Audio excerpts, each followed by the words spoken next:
غلامان احمد رضا ہے، کوئی بھی ہم سے جیتا نہیں ہے۔ زین العابدین کا اتنا جملہ سننا ہوا جب تک کہ بھرا بھر مجلس میں اس نے پوچھا تھا کہ بتاؤ حسین ابن علی کا ترسن سے کس نے جدا کیا تھا؟ سنان بھی وہاں کے اوپر موجود تھا، ہولی بھی وہاں کے اوپر موجود تھا، شمر بھی وہاں کے اوپر موجود تھا۔ ان تینوں میں سے کسی نے نہیں سکرا، کیونکہ یہ جان رہے تھے اگر ہم نے کہہ دیا کہ حسین ابن علی کا سر ہم نے تن سے جدا کیا ہے تو یزید دے دے گا اور زین العابدین قتل کر دیں گے۔ اللہ اکبر، یہی تو حسین کی جیت ہے، یہی تو یزید کی شکست ہے۔ کہاں کہاں تم دیکھو گے امام حسین کو؟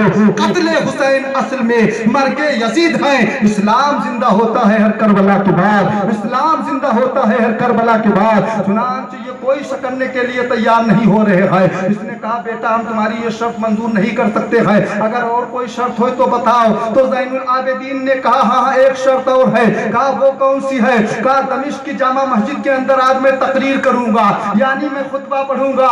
اللہ اکبر، بارے حسین کے بیٹے، ارے اسی وجہ کے اوپر تو غریب نواز نے کہا تھا کہ سرداد ناداد درد دست دستے یزید حقا کی بنائی لا الہ الا حسین، حق یہ ہے کہ اللہ کی بنیاد ہے حسین۔ امام علی مقام سے یزید نے ہاتھ کو مانگا تھا، لیکن امام حسین نے کہا ہم ہاتھ نہیں دیں گے۔ آج ہمارے محاذے میں بولا جاتا ہے اگر دم ہو تو ہاتھ لگا کر کے دیکھیے، دم ہو تو ہاتھ چلا کر کے دیکھیے، لیکن ہاتھ کی بڑی قیمت رہا کرتی ہے۔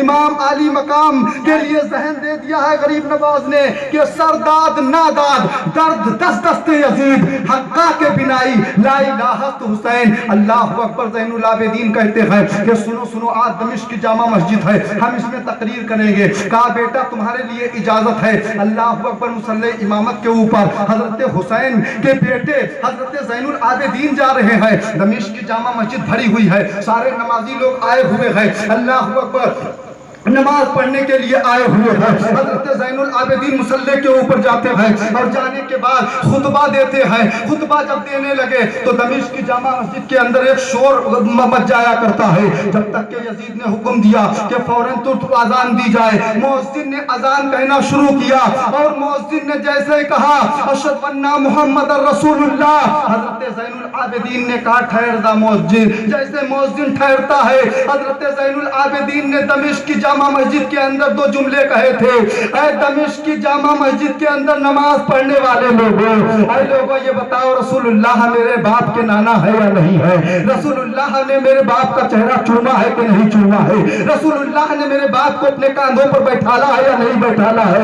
اے دمشق کی جامع مسجد میں نماز پڑھنے والے لوگوں یہ بتاؤ محمد رسول اللہ میرے نانا ہے یا نہیں ہے؟ سارے دمشقیوں کے ہاتھ اٹھ جاتے ہیں۔ اے ابن زین العابدین، آپ حق کے اوپر ہیں، آپ کے باپ حق کے اوپر تھے۔ چنانچہ ترنت اذان کی حکم دی جاتی ہے۔ چنانچہ مؤذن نے اذان کہنا شروع کیا۔ اب میں آپ سے پوچھنا چاہتا ہوں، یہاں کے اوپر مسئلے کی بات آئی ہے، ہمارے امام صاحب موجود ہیں، آپ پوچھ سکتے ہیں آج اگر کوئی اذان دے رہا ہے، اگر وہ اذان سے رک رہا ہے بیچ سے، تو شریعت کا حکم یہ ہے کہ وہ شروع سے اذان دے۔ لیکن جو کربلا کی سرزمین کے دمشق کی سرزمین جامع مسجد کے اندر حضرت زین العابدین نے اذان کو رکوایا تھا، کیا وہ شروع سے دی گئی تھی؟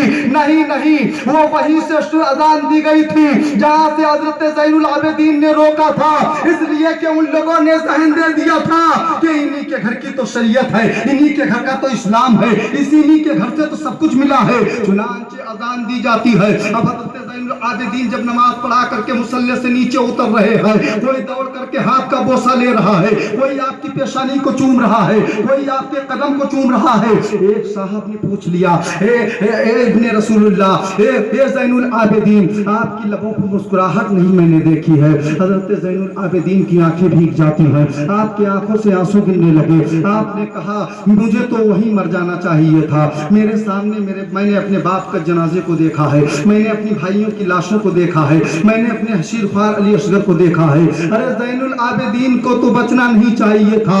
اللہ اکبر، زین العابدین نے واقعات کربلا کربلا کے بعد کبھی زین العابدین کو کسی نے مسکراتے ہوئے نہیں دیکھا ہے.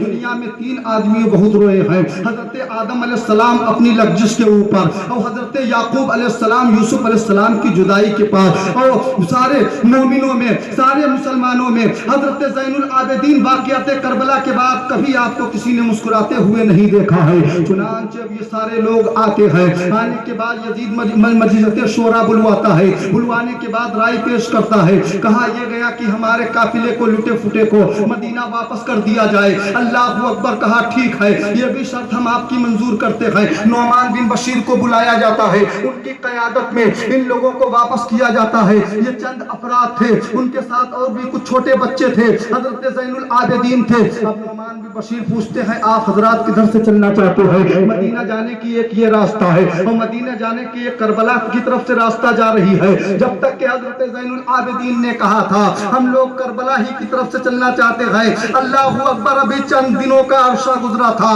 جب تک کہ یہ لوگ آ رہے تھے, نعمان بن بشیر نے کہا ٹھیک ہے, اگر آپ حضرات کربلا کی طرف سے چلنا چاہتے ہیں تو ہم ادھر سے لے چلیں گے. اب جب کربلا کا وہ خونی منظر سامنے آتا ہے, پھر آنکھوں کی لڑیاں جھڑی لگ جایا کرتی ہے. کربلا کی سرزمین بہی آتی ہے.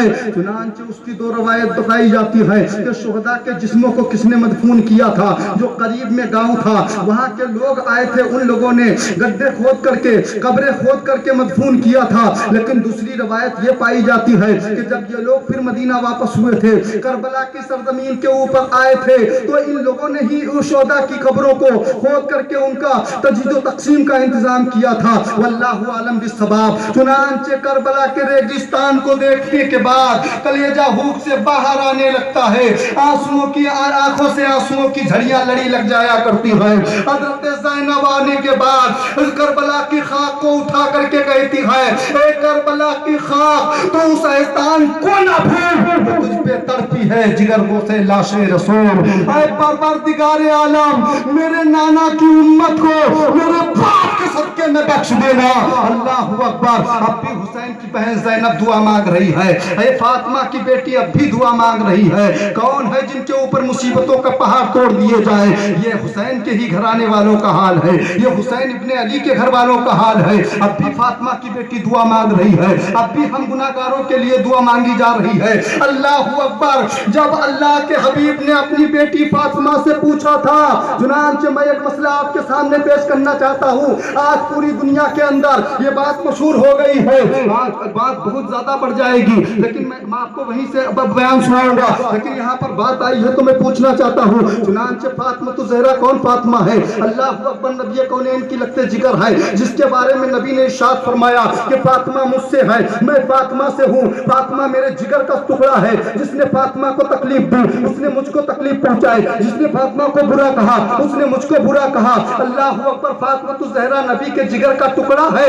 فاطمہ الزہرا ہی کے گھرانے والے یہ لوگ ہیں. چنانچہ حضرت زینب نے جب یہ دعا مانگی, مانگنے کے بعد آگے بڑھ جاتی ہے. بڑھنے کے بعد آقا کریم صلی اللہ تعالی علیہ وسلم کا مدینہ جب قریب آ جاتا ہے, یہ کتنی شان سے کربلا آیا تھا قافلہ, اور یہ قافلہ جب آیا تھا تو کتنی شان و شوکت سے آیا تھا. اب یہی قافلہ ہے جا رہا ہے, حضرت علی اکبر نہیں ہے. یہی قافلہ ہے جا رہا ہے, حضرت علی اکبر نہیں ہے. یہی قافلہ جا رہا ہے, حضرت عباس علمبردار نہیں ہے. یہی قافلہ جا رہا ہے, حضرت قاسم نہیں ہے. یہی قافلہ جا رہا ہے, اونو محمد نہیں ہے. یہی قافلہ جا رہا ہے, حضرت علی اصغر نہیں ہے. یہی قافلہ جا رہا ہے, ظہیر ابن قیم نہیں ہے. یہی قافلہ جا رہا ہے, عبداللہ ابن عقیل نہیں ہے. یہی قافلہ جا رہا ہے, عبد الرحمن ابن عقیل نہیں ہے. یہی قافلہ جا رہا ہے, یہ شیشواران جنت نہیں ہے. سونا قافلہ چلا جا رہا ہے, غم و اندوہ کا پہاڑ بنتا ہوا چلا جا رہا ہے. اللہ اکبر. مدینہ شریف جب قریب آتا ہے,